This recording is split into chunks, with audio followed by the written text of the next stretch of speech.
After 3 weeks on the road, the Philadelphia Eagles, they finally come home. And you know what?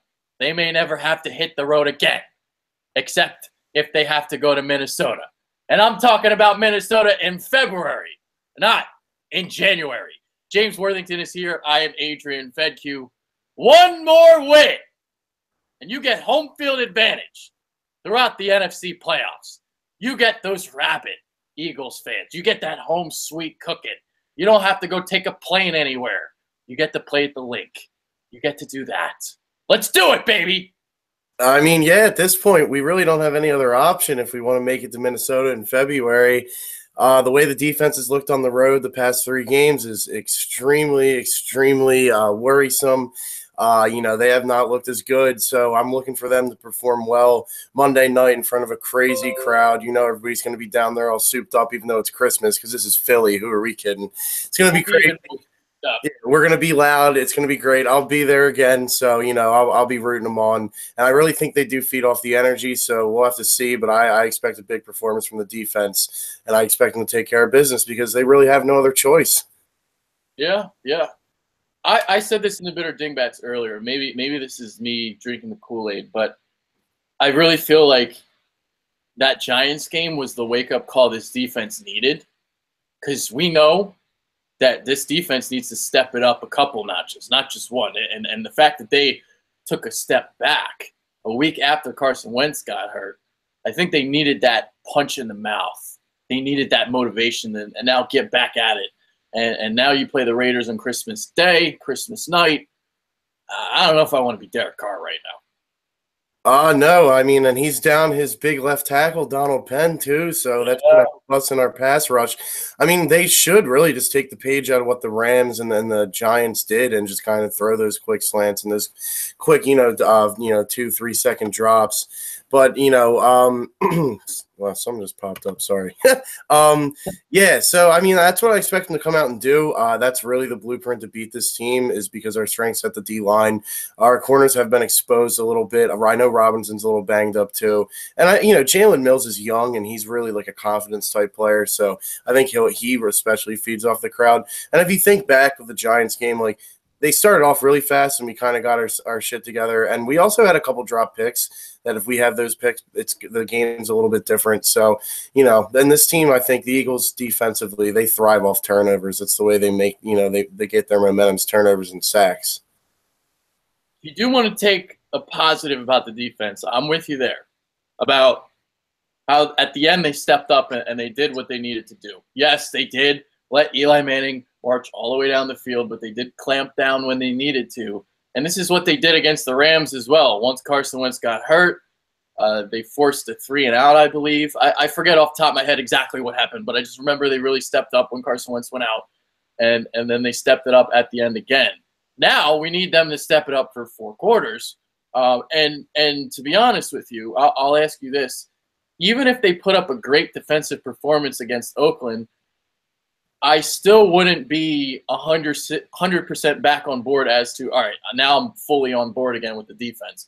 I need to see them dominate a divisional game against a team with a good running back and a good tight end out of the backfield. I'm a little bit worried about teams that can throw to tight ends and running backs. And Oakland doesn't really have it. Who are they going to throw the ball to? Jared Cook? I mean, so, Jared Cook's been all right with him, but he's not special. There's no threats on Oakland. I mean, they have Amari Cooper, but he's hurt right now with an ankle. So Michael Crabtree is going to be their guy. What do they offer that would even scare me? Nothing. Yeah, I mean, they're not a playoff team this year, so it's not like we can really, get our hopes up if we go in and dominate this team. It's just, this defense has to carry us. They're going to have to step up. I'm not going to be crazy confident until I see them do it in the playoffs. I'm really hoping they didn't peak. I really hope they didn't peak early. And just like also just the way the NFL season goes, like you get figured out, you have to make adjustments. And it's a little worrisome that Schwartz just goes, well, we play far back, that's what we're going to do. And it's like, well, they're going to throw the inside slant all game, all day, and just nickel and dime you down the field. And that sucks. And then another thing is just, Nick Foles was great. Don't get me wrong. I'm not saying he wasn't. But we didn't have the time of possession advantage we usually do. And Carson Wentz was a big part of that, I think, just with his pre-snap and kind of just controlling the flow and tempo of the game. And that's big for the defense. If they can stay off the field, that's huge. That's how we've won all year. So maybe, that's something I'm going to be keeping my eye on is the time of possession. And that also comes down to running the football too. Yeah. And that comes down to Jay running the ball more with him, I think, because even Doug Peterson, he was asked about that today, because obviously they like to have their little committee, and he didn't really say, we're going to ride Jay more. No, he didn't really say that. It seems like he just kind of wants to stick to the committee. But if they get a hot hand, I guess they would keep feeding him. But I was encouraged that at least Ajayi was the leading carrier last week. And after only getting 4 carries in the first half against the Rams, they did unleash him in the second half. So I'm encouraged the last 2 weeks a little bit about Ajayi. Obviously, they fell down early in that game, so 12 carries, he was going to be a little bit more limited than you would have liked him to. But what are your thoughts on that? Do you think Ajayi should be getting the ball more? Yeah, I definitely do. I feel like with running backs in the NFL, especially his type, it's kind of like, they need to get into the flow of the game, constantly being pulled out for certain plays and on certain drives. I kind of think it disrupts the flow. And I just think, I was fine with the running back by committee approach. I still think you got to keep, Clement and Blunt getting carries on specific plays. But I think for the most part, it's got to be Ajayi because he's looked head and shoulders better than both of them lately. Like he just really has. And, I think he should be getting 20 touches a game. Whether it's getting him a couple passes out of the backfield, just get him close to that number. I'm a little worried that Doug's not going to kind of, adjust to that because he likes the running back by committee approach. But I think if we're going to win in the playoffs, it's going to be having a dominant running game, having this offensive line, getting the momentum going and kind of, feeling themselves a little bit because, that when our O-line's rolling, the team's rolling, man. And that's the way you do that's with the run game. Nicky's 6, man. I love him. Nick Foles is awesome, but he's not Carson. I don't want to have to chase a playoff win on his arm. All right, let's get to Nicky Foles now. What did you think of his game against the Giants, and what do you expect from him in this Raiders game? To be completely honest, I thought he played good. Like, don't get me wrong. I'm not like blown away like everybody else was. I was more impressed with like just the design of our plays. Like people were running wide open.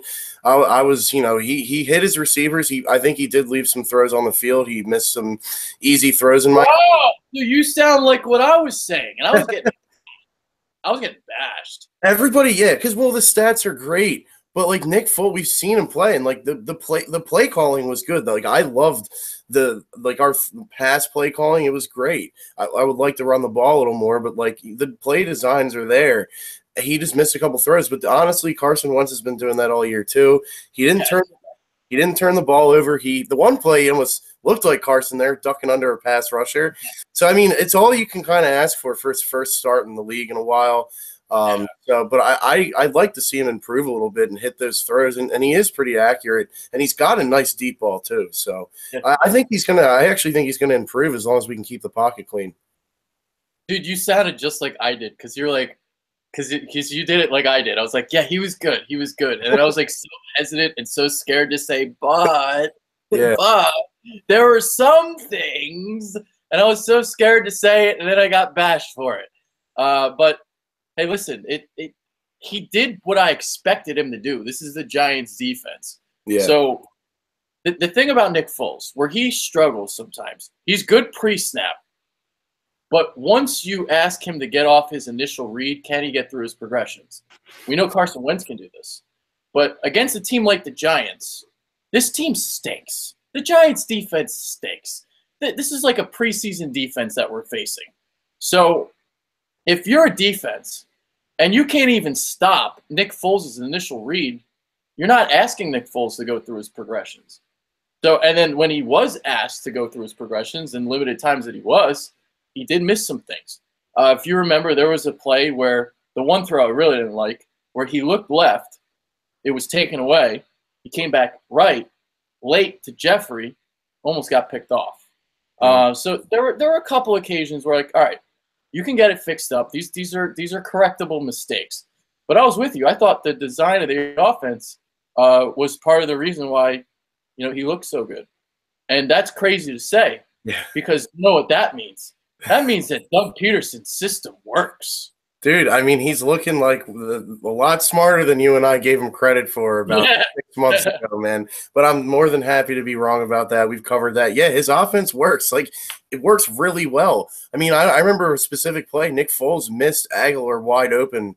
It would have been a touchdown. I think it might have been – I don't remember exactly, like, the situation, but I remember them replaying it. Aguilar's running down the field. There's nobody there, and they're saying, oh, Carson would have hit him. Carson would have hit him. It's easy to say that. Like we just said, Carson's missed throws. But Carson would have, I think, made the read. With Nick Foles, didn't even see him. So there's your difference. I mean, he doesn't – Carson, between the years, is absolutely exceptional. You're not going to find many people in the NFL that are on that same level as him. But Nick Foles is more than capable, and I think that, he's been in Philly before. He's been here. He's had success here. These guys respect him, and they'll follow him. Just he can't make mistakes.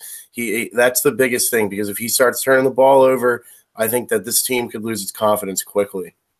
Yeah, so you had that, what I explained. And the other thing, sometimes when he's asked to throw with anticipation, sometimes he misses that too, because there was a post route where Jeffrey was wide open and he just threw it late, I believe, what I remember. Yeah, there was that too. So again, listen, like, we're nitpicking here. He threw 4 touchdowns, so like, let's not forget about that. But there were some things in between the 20s that I think he could get better on. He was 4 of 10 on third down, and if if we're really nitpicking, 2 of the third down conversions were dump offs. So if you have a dump off against Minnesota, guess what? They're making that tackle, and they're stopping you short of the sticks. Because this was like a 3rd and 8 and a 3rd and 11, or 3rd and 9, I think, where Zach broke a tackle. So for the first time in his career, Zach and then the other one, Jay Ajayi was wide open in the left flat. Yeah. So that means I'm seeing conservative play calling on the third downs, which I kind of want to see more, a little bit more aggressiveness. Like, let Nicky throw it past the sticks. For sure. And then, let me first say, congratulations, Zach Ertz, for breaking your first tackle. Look at that yak, man, the yards after catch. He's also getting his first Pro Bowl, too. So congrats. Yeah, that's awesome. That's awesome. But, I think with Nick Foles, the timing, it's going to come, like some of those anticipatory throws. I think it's going to come more with the practice reps. I mean, he hasn't really repped that much with Alshon Jeffrey or as much with, Torrey Smith or Nelson Aguilar. All that was going to Carson. So you got to keep that in mind, too. The one thing I do like about him is he will throw the ball up and let his receiver make a play. Like, that pass to Aguilar he just threw it up there, and Aguilar made a great play on it. And Alshon Jeffrey, too, he's great at that. So you're going to get a little more of that. It's just, you notice those small differences between him and Wentz. But, we're nitpicking. I mean, there's a lot of positives about his performance. I mean, he threw 4 touchdowns. I should have started him in fantasy. Like, I picked him up. I was so pissed because I wanted to pick him up, but the guy that was in the losers bracket picked him up. Oh. Like, what in the fuck are you doing in the losers bracket? When I'm in the losers bracket, well, actually, I'm never in the losers bracket, but if I was in the losers bracket, I wouldn't be picking up free agents. I'd be quitting on the season. I wouldn't care. So somebody took Nick Foles away from me. It was Bruner. Yeah. It was Bruner. And caught him out. Yeah, and honestly, I mean, he might be in store for another big week. I mean, look what they just torched the Giants, DBs, and the Oakland's aren't much better. So the only thing, like I said, is keeping him upright because Khalil Mack is scary good. Like, absolutely the best player on the field. We can get into this matchup a little bit now. And one final point that I was just going to make before we did, it's crazy because, like, we're talking about Nick Foles and this system, right? Well, Andy Reid's system, it was the same thing. Whenever Donovan got hurt, you would get a guy like an A.J. Feely or a Coy Detmer or a Jeff Garcia, whoever it was, always filled in admirably.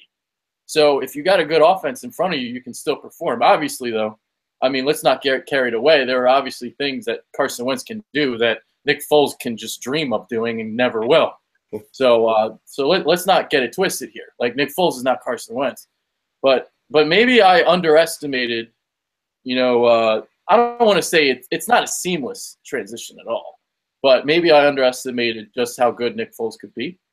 But again, we're playing the Giants here. Yeah, I mean, you got to look at your opponent, but I feel like it's good for him. He's going to come in. He's going to get two, not great teams, but it's going to help his confidence. Hopefully he can kind of, take a rest week 17 and then come out and we'll get everybody healthy and come out in the divisional game. It'll be at home. So that's all you can ask for. I mean, it's the best situation he can possibly come in as a backup quarterback. Nobody wants to lose Carson, but it's better, I think, to lose him a couple weeks with left in the regular season than to lose him week 16 and have Nick Foles' first action be in the divisional round. So yeah, I mean, I think I underestimated him too. I'm guilty of it. I thought we were toast. I really did. After that injury, I was like, there's no way. And Nick Foles is honestly, he might be a top 32 quarterback in the league. And he just got screwed by Chester, man. No, I think I said I was going to make a video. I'm going to go and rate the quarterbacks. I'm curious to see where Nick Foles winds up.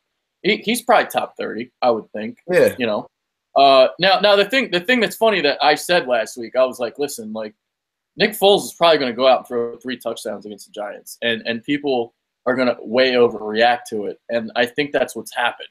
That's why I was a little bit critical of him, because I knew how people were going to react. Yeah, me too. And I didn't want people to fucking crown him already. I mean, we've got people saying that he's better than Wentz. Are you serious? That's ridiculous. They're just the Nick Foles lovers, man. They just love Foles from 2013. Yeah, I love Nick Foles too. Sweet old sunshine. But we're playing the Giants and we're playing the Raiders. These are literally the 2 worst defenses in the NFL. So I expect Nick Foles to go out again and throw 3 more touchdowns. I really do. Yeah, me too. I think he's going to have a real good game. I mean, I expect us to put up around 30, 35 points. We should. We're at home.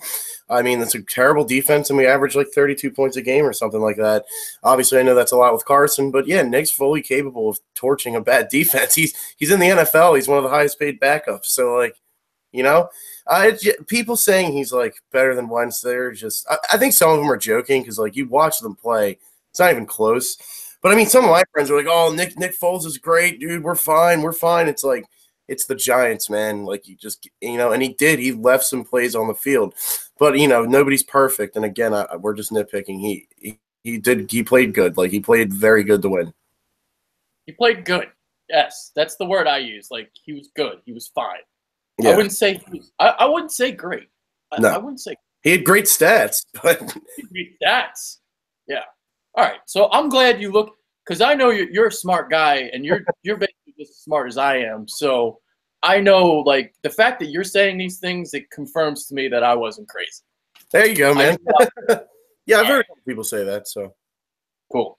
All right, so let's move on now. All right, so now we are playing their defense, and the only thing that does scare me is Khalil Mack, like you explained, because he lines up everywhere, literally. He'll line up at nose tackle. They'll put him there. He'll line up on Big V. I'm sure they're going to be doing a lot of that. They'll line him up to the left. Wherever he wants to go, he can go. And he creates havoc wherever he goes. And by God, Big V, it's going to be Christmas. I hope Jesus comes on to Lincoln Financial Field and helps my brother out. I mean, they're going to have to give him some help. He got beat.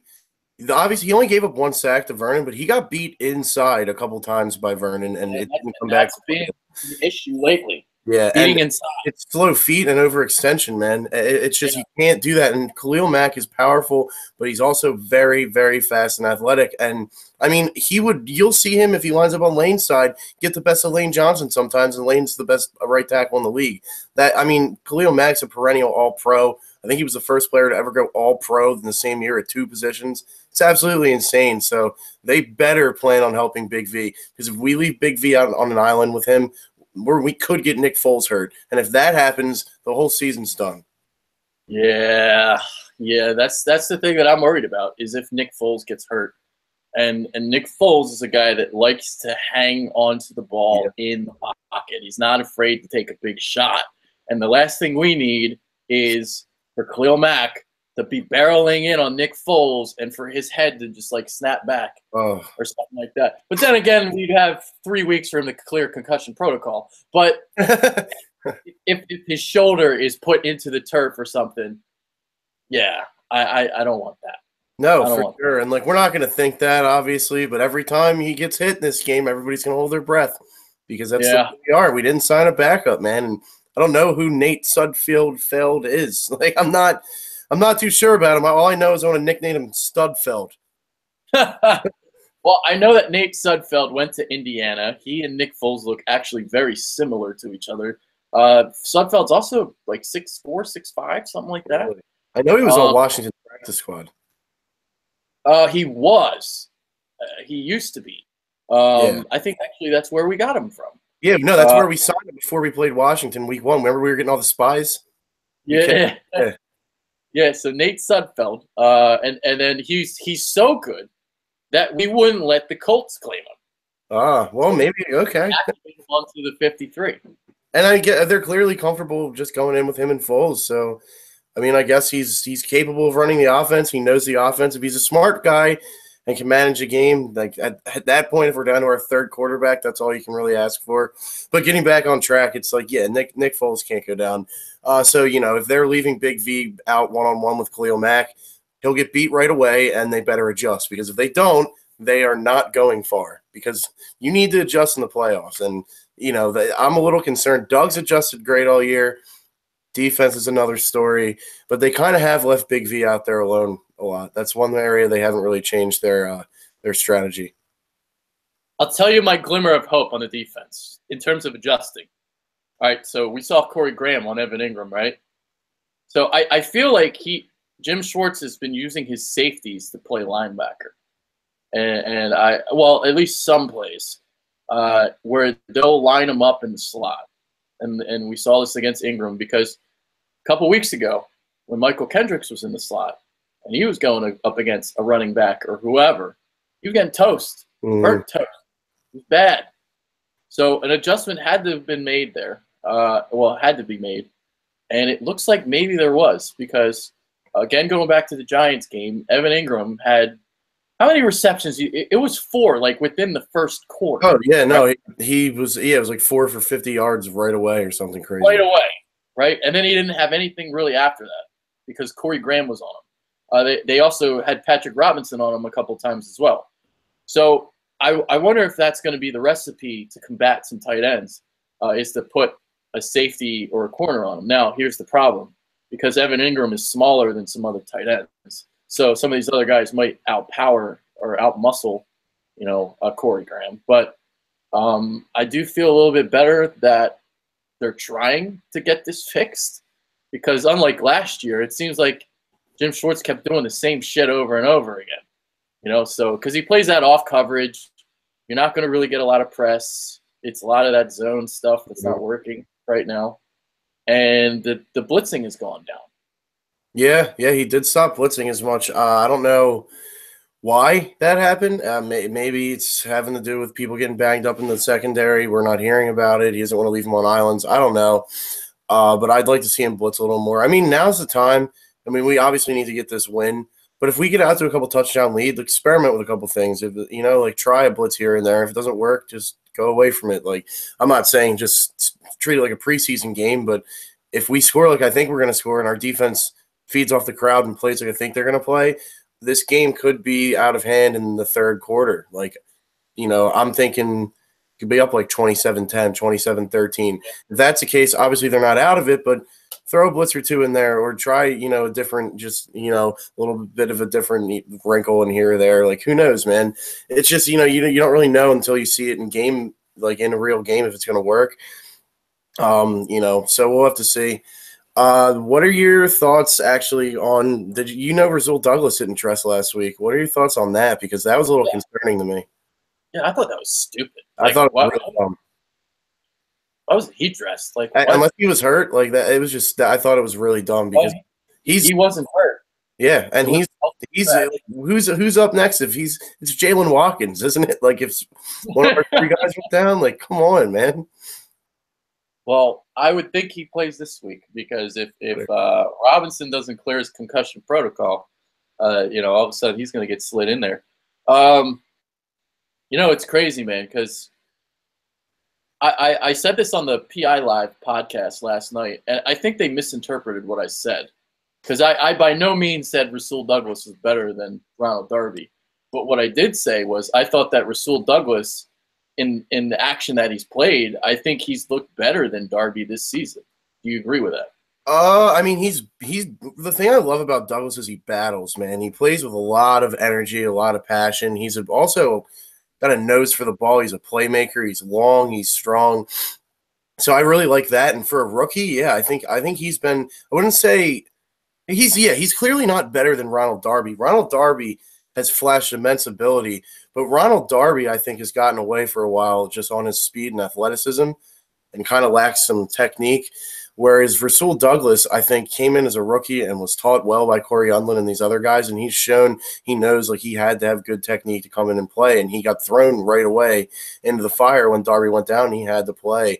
So yeah, I mean, I don't want to say I don't know. Like I think it's pretty even with how they've performed, but I think given the expectations, it will look like Rasul Douglas has played a little better because we expect so much out of Darby and not a lot out of Douglas. And Douglas has really been he's been solid this year. Yeah. I feel like Darby played well his first two games back, but the last couple has taken a hit. Last week was atrocious, man. Yeah. And the plays that really pissed me off are the double moves. Yeah. The reason why the double moves pissed me off was this. If these were plays where he didn't have safety help, so if you don't have a safety, you better fucking be right on that quick slant. You better be right, because if you don't have help over the top. And he was wrong on both occasions.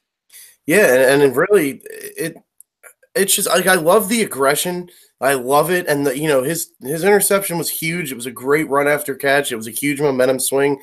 But in the playoffs, and I keep going back to this, it's like this team needs to realize you can't get away with that. Teams like, and I know they're not going to play New England unless they make it to the Super Bowl, but teams like New England that are so great wait for you to beat yourself, and they just take advantage of your mistakes. It's crazy. Like you see teams basically they'll implode. They'll have 3 or 4 turnovers. They'll make bad decisions in crunch time, and the Patriots are sitting there just waiting for it to happen.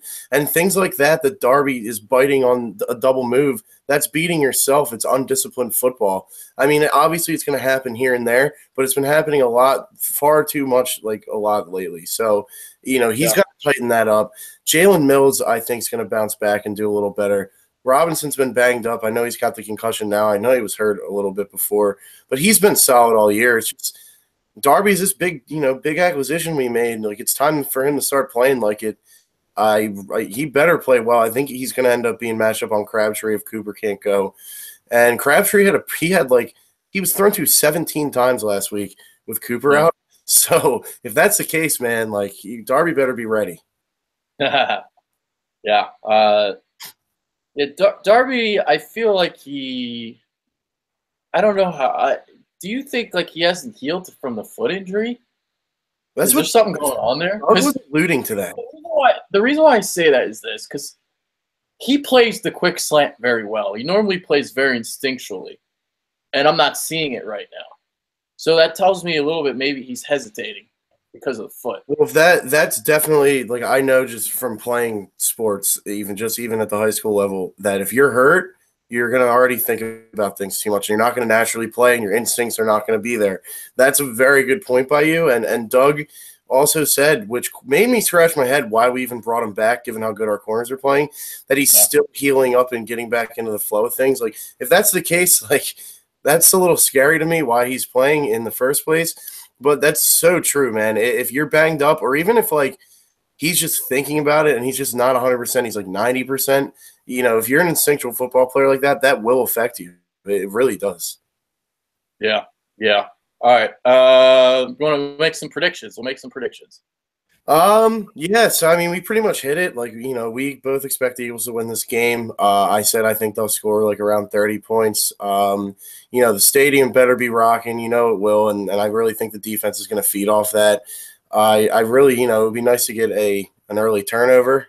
Maybe, go out on defense, get an interception, force a fumble, go down and score, and just come out and show that, we realize we played bad. We're going to, tighten it up. I got it right now, and I expect them to play well. I've got it 31-20, and I think it's going to be some late points from Oakland. Okay. I honestly think we're going to kick the shit out of them. I get that impression. I'll go 27-13, though. Not like it's going to be a methodical beatdown. I would be happy with that. Methodical beatdowns are what win in the playoffs. Yeah, 27-13. I like that. Give me that. So that'll be – so for the 5 scoring drives, they will score 3 touchdowns, 2 field goals. If we can score 3 touchdowns on 5 scoring drives with Nick Foles in the playoffs, I'll be happy. Yeah. If we can score 27 points in the playoffs, I'll be happy. If we can score 27 points in the playoffs, we should win every game because I think if you hold a team to 24, you should be able to win in this day and age. That's high. Yeah. It sounds high, but in this day and age, it's really not. Yeah. I'm trying to find some comments, see if we got anything good. A lot of trolls in my chat tonight. Yeah. Well, we both just kind of said Foles wasn't amazing, so. Yeah, well, it's actually people from other fan bases. Yeah, at least I don't know if I missed anybody. I just saw my man Foolish Demon say block some people, so I was looking.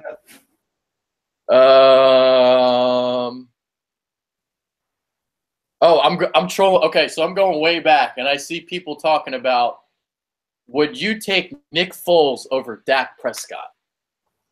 No. I couldn't do that. I mean, I don't think Dak's all that, but I think Dak, like, if you're in your quarterback rankings, can you see yourself ranking Foles over Prescott? Dude, Dak's not a bad quarterback. He needs some. I think it's closer than you think. I got Dak at, like, I don't know. I'd have to rank him. I just think, like, the difference between, like, 1 and 5 is a lot bigger, and then maybe like 5 and 10 is a lot bigger than it's going to be with like 15 and 30. You know what I mean? Like, if you were grading them, I would think you'd have like a bigger disparity on a numerical grade, like, as you go up the ladder. Because I think there's elite players, there's very good players, there's a lot of above average and average. Yeah. I don't know. I after seeing Dakota without Zeke, I think of him a lot differently now. Yeah, I mean, it's true. I mean, he's not Carson Wentz. Like that, we've already established that. But I mean, like, I have no confidence of Dak getting through his reads. Like I would have more confidence in Nick Foles getting through his progressions than Dak Prescott. Yeah, no, that's true. I think Dak's a bit of a better playmaker. And I think, I don't know, like, yeah, I couldn't put Foles ahead of Dak, but I think it's closer than what most people that are, like, not Eagles fans would think, because obviously we're biased against Dak and we're biased towards Foles.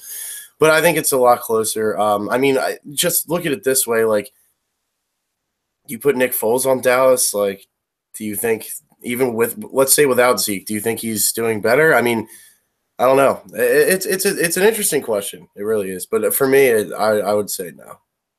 Yeah. Well, people think we're high, so they don't like the answer we gave. What, for the Dak and Foles thing? Yeah, everyone said Foles. I mean, all right. Dak's not a bad quarterback, man. He's not great by any means, but he's not bad. Yeah. Is Wiz ready to play? Yeah, we forgot to talk about him. Oh, yeah. He's still day-to-day, but he needs to be back because I don't feel comfortable with Chance Warmack in there, having to help out Big V. If Khalil Mack takes an inside move, that might be the end of Nick Foles' season. Yeah, I mean, Warmack played better, but he's still just bad in pass protection. So, yeah, we need Wiz back there. Wiz has been like the unsung hero of our offensive line this year, man. And what's scary to me, which I heard Ross Tucker say a couple weeks back, and it's so true, is the Eagles were doing everything in their power to not have Wiz start the season. He's like clearly the best left guard option. Like, yeah. Why were they trying to get Warmack and Samalu, and they're so bad. If Wisniewski was clearly better. Yeah. Man, people did not like our Dak answer. Well, I say they're even. Like, I think they're even, but I want to see Foles go against a better defense. That's part of the thing, yeah, for real. But I mean, Foles is. It's just I want to see more of Foles, like out of the Chip Kelly system, and not with Jeff Fisher. And those are our two biggest sample sizes. We honestly don't really know what Nick Foles is. I completely agree with you. The fact that Andy Reid drafted him gives me confidence, though.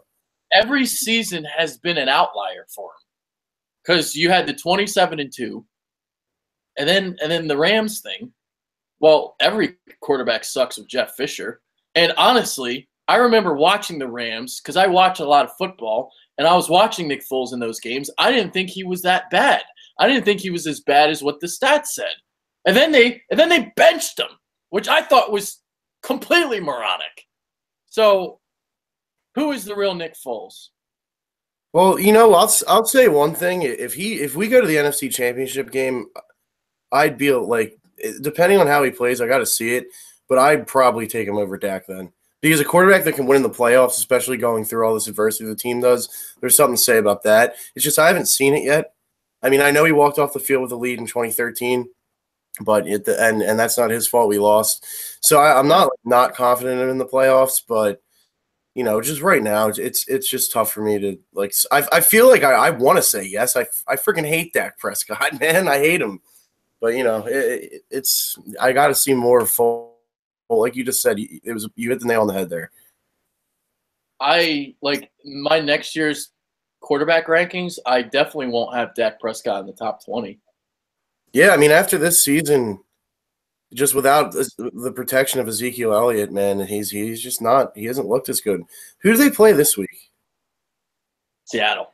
They're going to lose this week. They get Seattle at home. I hope they lose when Zeke's return. That'd be great. Yeah. So.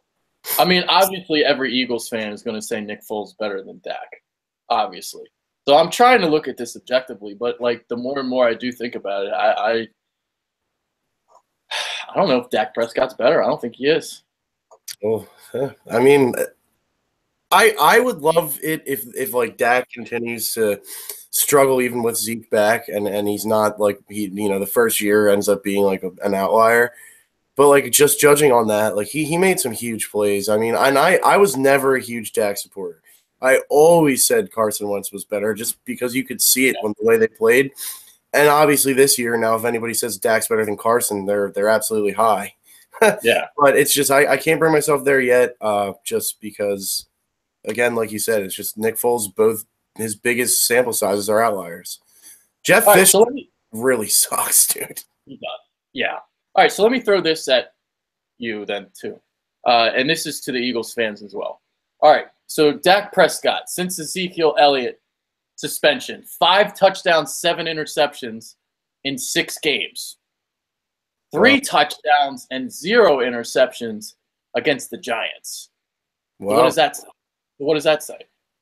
What's his, like – I mean, obviously he's not that great. What's his, like – was his completion percentage? What's his like yards? Is he throwing downfield? Is he throwing short? So against Atlanta, 20 of 30, 176 yards. 18 of 31 against Philly, 145 yards. 20 of 27 against the Chargers, 179 yards. 11 of 22 against the Redskins, 102 yards. Giants, 20 of 30, 332. That stat line's really similar to what Foles did. So is what Foles did exceptional, or is it because of the opponent, which is kind of what I've been saying this week? I think it's because of the opponent too. But I mean, I hear those stats, man. Wow, that's bad. I don't know if it's because like there's a lot of other factors at play. Like, what has Dallas's play calling been like compared to what it usually is? Obviously, Zeke's been out, but like they went away from the run in the beginning a lot and put a lot on Dak's shoulders. The thing is, though, he wasn't ready to shoulder the load. He wanted to be, but he wasn't. Carson obviously was last year when he was asked to do everything, and he was very good as a rookie, in my opinion, with everything he was asked to do. So, I mean, yeah, those stats are very surprising. Very surprising. I thought he would be, like, a little more efficient with his completion percentage with the same yardage. but that's a lot of incompletions, man. The reason why I need to see more of Foles is because of what Dak did against the Giants. I mean, Dak struggled in every game but the Giants. Yeah. So what is Nick Foles? Do we really know that he's going to go and throw 4 touchdowns every game? Everybody's throwing 4 touchdowns against the Giants. Yeah, true. I mean, same for Oakland. So we really don't get to know this week either. And then that's what people are saying is his first major test might not come to the divisional round. I mean, it's the way it is. It's fine with me. I lock up home field. I'll take it. Yeah. So if I see it against the divisional round, I mean, I'm saying right now I do think Nick Foles is better, but I think a little bit of the Kool-Aid's being drunk within the chat. Yeah.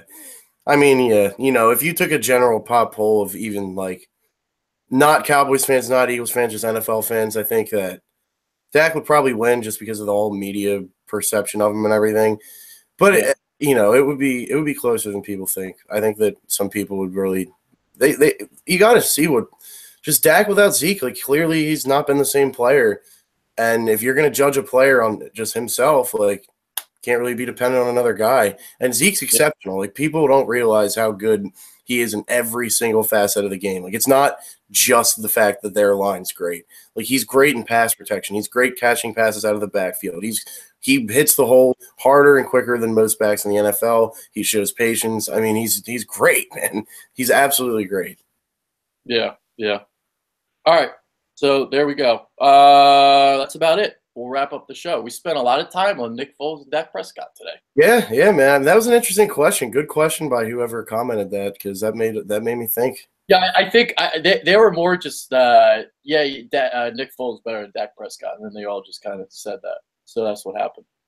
Hey, man, I hope he is. I really do. Well, the funny thing is I agree with him, at least right now. Yeah, well, I hope they're right, man. Yeah, but again, it's like I don't think it's an overwhelming thing. But I think they're nipping close. But Foles is better. I don't know. I have a hard time with the way I'm seeing Dak without Zeke. It's different. It just made me really open up my eyes. Yeah. I mean, I'm not surprised he wasn't nearly as good. I'm just hearing the stats really blew me away because he was this efficient player last year, and like obviously he's not because he doesn't have his run game. Yeah, it's the answer to this question is it's the fact that Dak doesn't look as good, but it's also the fact that I really don't know what Nick Foles is. I'm not taking this 4 touchdown game and thinking this is going to happen every game. It's not. No. So it's hard to answer right now. Ask me after the playoffs are over. I agree. Yeah. Somebody wants to know about the thought on the XFL before we leave.